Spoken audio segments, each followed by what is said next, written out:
Coba deh bayangin, Anda berdiri di tepi gunung berapi aktif, bukan karena iseng atau cari bahaya, tapi buat menuhin sebuah janji kuno. Nah, itulah inti dari legenda yang mau kita bedah hari ini. Sebuah kisah epik tentang cinta, pengorbanan, dan sebuah sumpah yang gaungnya masih terasa sampai sekarang. Anehnya nih, cerita kita mulainya bukan dari zaman dulu, tapi justru dari masa kini, di puncak Gunung Bromo yang berasap. Disinilah kita nemuin kepingan pertama dari teka-teki ini, sebuah ritual yang luar biasa. Jadi, ini dia pertanyaan besarnya. Kenapa coba? Apa yang bikin ribuan orang rela jauh-jauh datang, lalu ngelempar hasil panen mereka yang berharga, bahkan ternak, ke dalam kawah yang membara? Ini bukan sekedar tradisi biasa, ini adalah sebuah tindakan keyakinan yang dalam banget. Nah, buat ngejawab itu, kita nggak bisa cuma lihat yang sekarang aja. Kita harus melakukan perjalanan waktu mundur jauh ke belakang, ke sebuah legenda yang jadi jiwa dari masyarakat Tengger. Disinilah cerita sesungguhnya dimulai. Oke, setiap legenda hebat kan pasti ada tokoh utamanya ya kan? Dan di jantung cerita ini, ada dua sosok yang luar biasa. Seorang putri kerajaan dan seorang pertapa bijak yang cintanya bakal melahirkan sebuah suku. Nah, disinilah dua dunia yang beda banget ini ketemu. Di satu sisi, ada Roro Anteng, seorang putri dari kerajaan Majapahit yang lagi diambang kehancuran. Di sisi lain, ada Joko Seger, seorang pemuda dari kasta Brahmana yang mencari ketenangan. Di tengah kekacauan, takdir malah mempertemukan mereka, dua jiwa yang di atas kertas harusnya nggak bakal pernah nyatu. Dan cinta mereka ini, wah kuat banget. Saking kuatnya, cinta mereka jadi fondasi buat satu suku baru. Mereka kabur dari intrik kerajaan buat memulai hidup yang damai. Dan yang paling keren, mereka mengabadikan persatuan mereka dalam nama rakyatnya. Teng dari Anteng dan Ger dari Seger, jadilah Tengger, sebuah nama yang lahir dari cinta. Tapi, surga yang mereka bangun di pegunungan ini ternyata belum sempurna. Ada satu ganjalan besar dalam kebahagiaan mereka.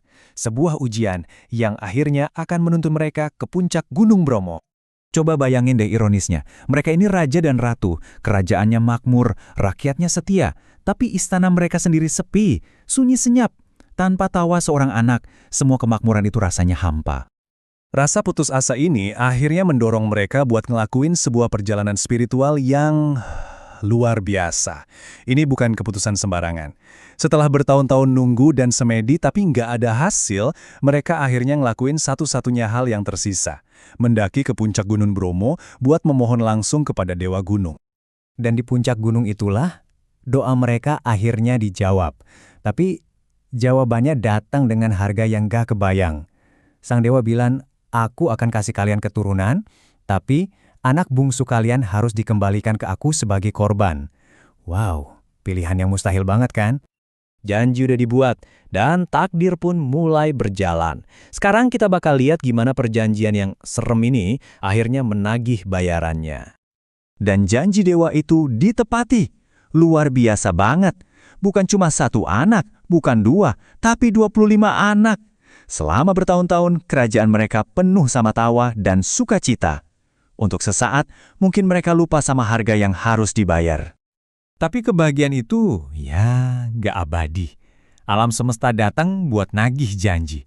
Gunung Bromo mulai bergemuruh, dan itu bukan lagi suara alam biasa. Itu jadi kayak pengingat yang nakutin banget soal sumpah yang pernah mereka ucapin. Dan disinilah pahlawan sejati dari cerita ini muncul. Dan ternyata bukan orang tuanya yang maksa, tapi Kesuma sendiri, si anak bungsu. Pas dia tahu soal janji yang dibuat demi kelahirannya, dia dengan gagah berani milih buat ngorbanin dirinya sendiri demi menyelamatkan keluarga dan seluruh rakyatnya dari amukan gunung berapi. Dari tepi kawah, sebelum pengorbanannya, Kesuma ngasih pesan terakhir. Dia bukan cuma pamit, tapi ngasih 4 perintah suci yang bakal jadi pilar suku Tengger selamanya. Pertama, hidup damai. Kedua, sembah Sang Hyang Widi. Ketiga, ingat pengorbananku. Dan yang terakhir, setiap tahun bawa persembahan ke kawah ini. Nah, dengan perintah terakhir Kesuma itu, semua kepingan teka-teki kita akhirnya nyambung. Kita balik lagi ke awal, ke ritual di tepi kawah itu. Tapi sekarang, kita ngelihatnya dengan cara pandang yang beda banget. Inilah dia jawaban dari misteri kita, upacara Yatnya Kasada. Jadi, setiap sesajen yang dilempar ke kawah itu bukan buat dewa yang kejam loh, tapi sebagai tindakan buat menghormati janji, mengenang pengorbanan Pangeran Kesuma, dan yang paling penting buat mastiin kemakmuran bagi rakyatnya. Koneksinya jadi jelas banget kan? Sumpah yang dulu diucapin sepasang kekasih karena putus asa, sekarang jadi doa bersama satu komunitas. Pengorbanan satu nyawa sekarang digantiin sama persembahan hasil bumi. Jadi, legenda dan ritual ini bukan dua hal yang kepisah, tapi mereka itu kayak cermin satu sama lain, sebuah siklus abadi antara janji dan pemenuhannya. Jadi, apa sih intinya dari semua ini? Legenda ini tuh lebih dari sekedar cerita pengantar tidur. Ini tuh kayak cetak biru moral buat masyarakat Tengger. Nilai-nilai kayak cinta tanpa syarat, pengorbanan tertinggi, pengabdian, dan kewajiban bersama, itu semua jadi detak jantung budaya mereka. Nah, ini ninggalin kita sama satu pertanyaan buat direnungin.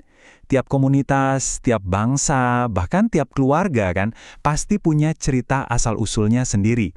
Cerita yang ngejelasin siapa kita dan kenapa kita begini. Kalau Anda, apa ceritanya?